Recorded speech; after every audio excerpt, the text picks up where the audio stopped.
तो ये एक फ्लूइड स्टैटिक्स का बढ़िया क्वेश्चन लगा मेरे को, तो इसे डिस्कस कर लेते हैं। देखो, अगर आप स्टील का एक पिन लो, ठीक है, उसका डेंसिटी वाटर की डेंसिटी से ज़्यादा होता है, ठीक है। देखो यहाँ पे 7600 kg पर मीटर क्यूब है, ठीक है, पर वाटर का डेंसिटी जो है वो 1000 kg पर मीटर क्यूब होता है। तो आइडियली तो इसे डूब जाना चाहिए था, क्योंकि डेंसिटी ज़्यादा होता है। जिस सब्सटेंस का डेंसिटी ज़्यादा है वो वाटर में डूब जाएगा, ठीक है। जिसका कम या बराबर होता है वो फ्लोट करता है, ठीक है। लेकिन ऐसा नहीं होता है, क्योंकि स्टील का पिन को अगर तुम जेंटली प्लेस करो पानी में, ठीक है, और बशर्ते कि इसका साइज डायमेंशंस बहुत ज़्यादा ना हो, तो इसको सरफेस टेंशन फोर्स इसको बचा ले जाएगा, ठीक है, डूबने से बचाने के लिए।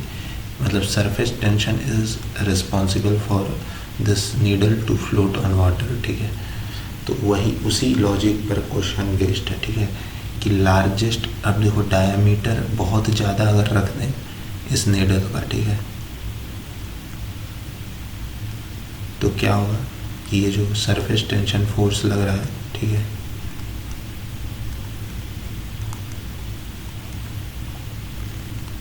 देखो सरफेस टेंशन फोर्स ऐसे लग रहा है, ठीक है। इसका एक कंपोनेंट जो है इसके वेट को बैलेंस किए हुए है, ठीक है। अब अगर इसका डायमेंशन हम बढ़ाते हैं, ठीक है,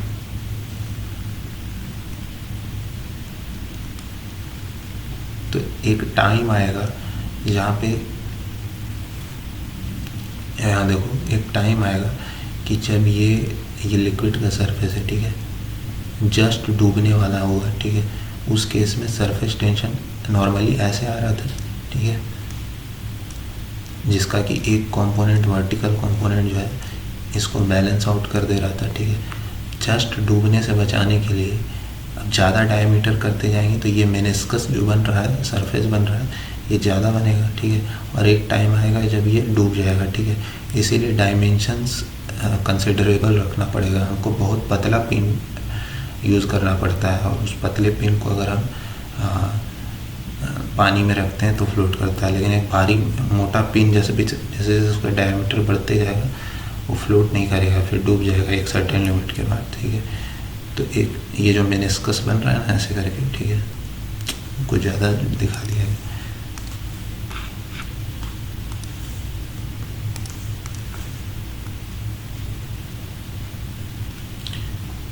वही पूछा जा रहा है कि कितना डायमीटर रखा जाए कि जस्ट ये डूबने से रहा, ठीक है, जस्ट बच जाए डूबने से। तो उस केस में सारा का सारा कंपोनेंट वर्टिकली आएगा, ठीक है, ठीक है, जो कि इसके वेट को बैलेंस करेगा।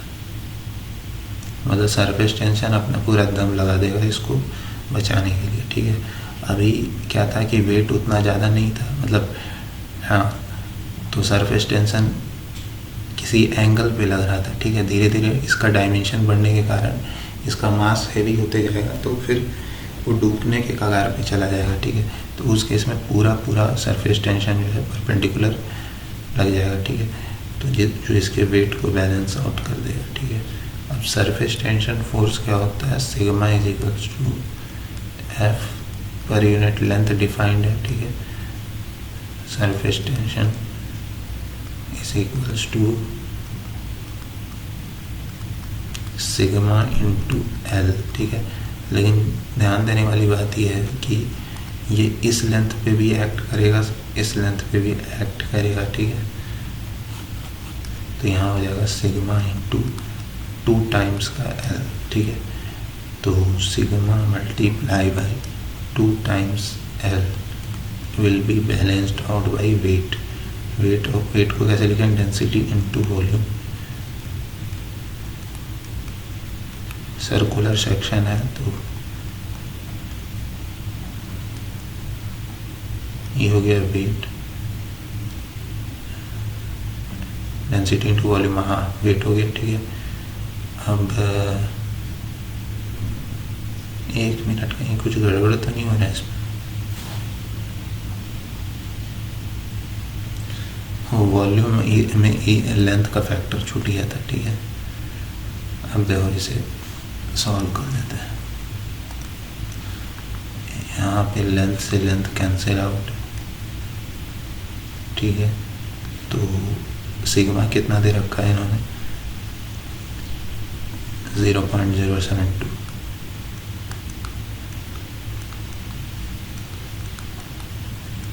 डेंसिटी कितनी है?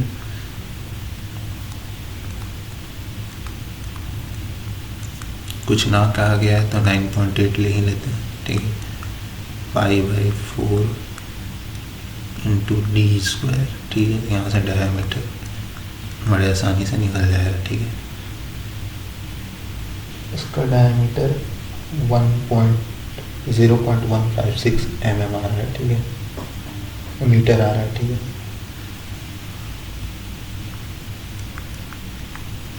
देख लो कितने स्मॉल डायमीटर है, ठीक है। ज़्यादा डायमीटर के ये काम नहीं करेगा, ठीक है। इसको mm में कन्वर्ट कर दिया जाए तो 156, हाँ,